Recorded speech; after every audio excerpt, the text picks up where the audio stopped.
ka cadaynayaa oo ka sheegaya koob aan u dhigayay marxuum cigaal oo ku xuseeyay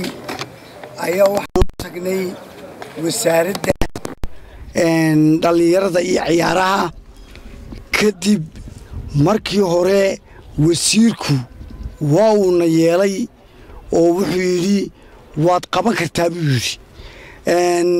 kadib markii aan arkay ayaan gadaal ugu noqday oo 5 cisho ka bacdi eedadana waanu gelinay kadib wasiirkii baan ku noqonay wasiirkii wuxuu yidhi koobka cigaal lama qaban karo ayuu yidhi marka waxaan leeyahay ninka diiday cigaal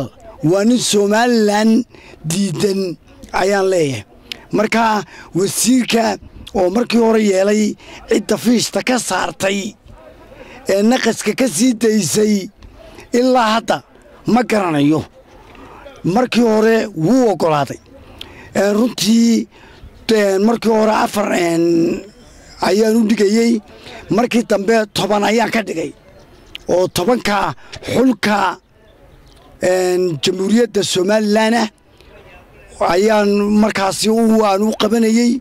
deetana sidaasi ayay markaasi arintaasi aan u dhigay markii dambe codsi keeneen codsigiina waan ka aqbalay 10 waan u dhigay welina ma arag koob loo dhigay xulkaasi maanarag haddii aan ka sheekeeyo taariikhdii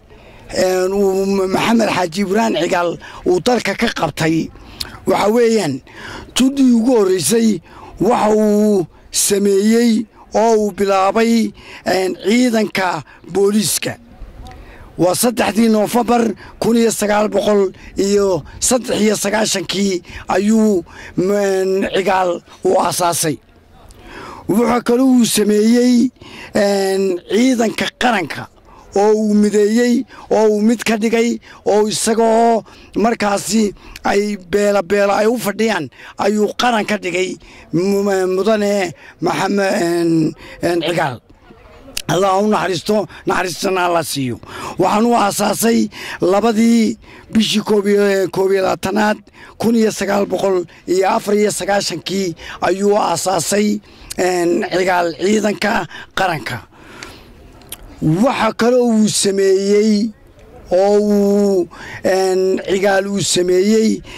lacagtii jamhuuriyadda Somaliland ayuu sameeyay oo markaasi dadkii anaku macallimiin baanu hayn isla markaana markii uu lacagtaasi sameeyay mishaar wanaagsan ayaa lana siiyay Allah ha u naxariistana la siiyay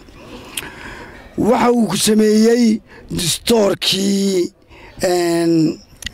qaranka waxaana uu codeeyay boqolkiiba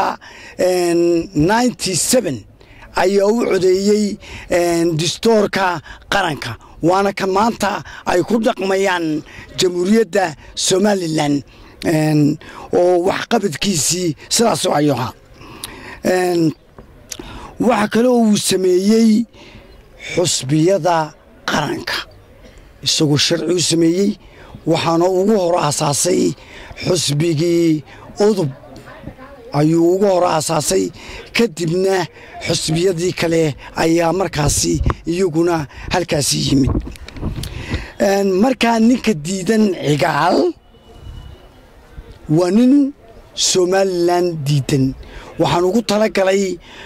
inaan ku xuso oo sharaftiisii Allah u naxariistee aan halkaasi aanu kaga cadayno marka wasiirku ma aha wasiir garanaya